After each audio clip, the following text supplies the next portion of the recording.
আমি বানিয়েছি মাছের তেলের বড়া। তার জন্য মাছের তেল, পেঁয়াজ দুটো আমি বড় সাইজের নিয়েছি, তার সঙ্গে হলুদ, জিরে, ধনে আর গরম মশলা গুঁড়ো। এরপরে নিয়েছি আমি কাঁচা লঙ্কা, রসুন আর আদা একসঙ্গে পেস্ট করা। তারপরে আমি মুগ ডাল, মুসুর ডাল ভিজিয়ে নিয়ে বেটে নিয়েছি। তারপরে কিছুটা বেসন। এরপরে আমি মাছের তেলটা ভালো করে সব উপকরণের সঙ্গে মাখবো। তো প্রথমে আমি পেঁয়াজ দিয়েছি, দুটো বড় সাইজের পেঁয়াজ দিয়েছি কুচি করে। এরপরে আমি নুন দেব, নুনটা তোমরা পরিমাণ মতো দেবে। এরপরে আমি আদা রসুনের পেস্ট দেব, বড় বড় 2 চামচ।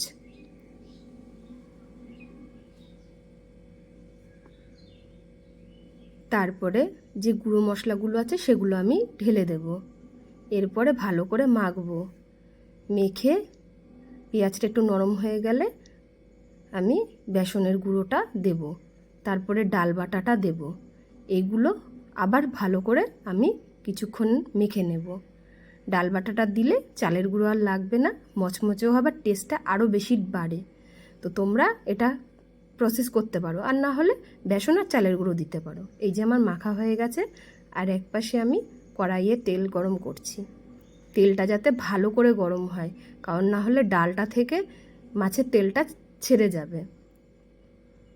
তো আঁচটা একটু হাই হিটে রাখবে।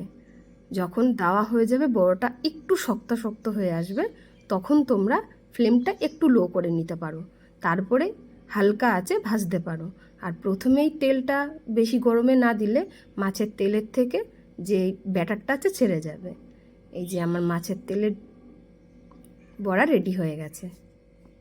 কার কার ভালো লাগে